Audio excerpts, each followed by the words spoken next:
बच्चों नीट 2019 में arm ratio से क्वेश्चन आया था। अभी आर्म रेशियो होता क्या है, जब आप क्रोमोसोम की स्ट्रक्चर देखते हैं तो एक पर्टिकुलर रीजन ऐसा आता है जहां पे कि रीजन कैसा है, जैसे पूरा एक स्ट्रेट पार्ट है तो एक पर्टिकुलर रीजन में वो थोड़ा अंदर की तरफ कॉन्स्ट्रिक्टेड होता है, तो वो particular reason is known as primary constriction of centromere. और सेंट्रोमियर की पोजीशन के बेस पे आप क्रोमोसोम्स के 4 टाइप करते हैं, ठीक है।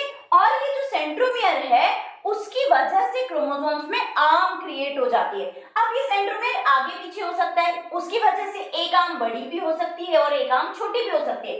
तो आर्म रेशियो क्या होता है, जो लॉन्ग आर्म और शॉर्ट आर्म का रेशियो बताए।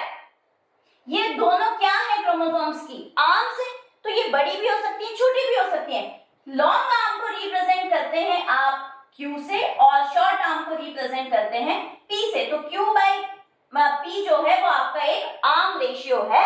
यहाँ पे Q stands for Q, line लंबी होती है, P stands for petite means short. Metacentric chromosome में आपका सेंट्रोमियर बीच में होता है, तो आपका अगर सेंट्रोमियर एकदम बीच में है क्रोमोसोम के और मैं इसे 4 कह रही हूं तो ये भी 4 रहेगा, तो 4/4, ठीक है, एक बात हो गई। अब सबमेटासेंट्रिक में ये स्लाइटली अवे हो जाता है, तो ऊपर वाला पार्ट थोड़ा छोटा और नीचे वाला पार्ट थोड़ा लंबा हो जाएगा। तो मैं ये कह सकती हूँ कि ऊपर वाला पार्ट 2 हो गया, नीचे वाला पार्ट क्या हो गया, 6 हो गया। तो इसे क्या लिखोगे, 6/2 लॉन्ग का शॉर्ट से रेशियो।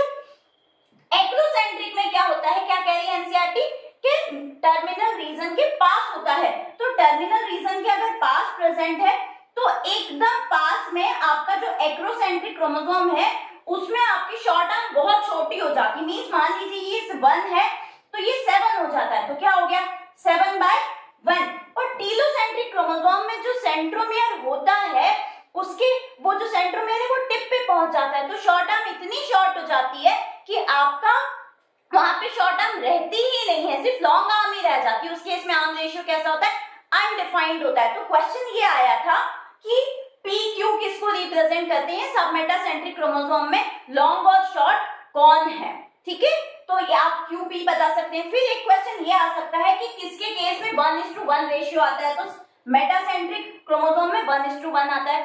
फिर ये आ सकता है मैक्सिमम रेशियो किसके केस में आता है, तो आप सब मेटासेंट्रिक में तो आ ही नहीं रहा है, किस में आएगा, एक्रोसेंट्रिक में आएगा। आप देखेंगे 7/1 और यहाँ पे देख लें 6/2। अरेंज करने के लिए आया तो आप अरेंज भी कर सकते हैं। आई होप बच्चों को ये कंसेप्ट समझ में आया होगा।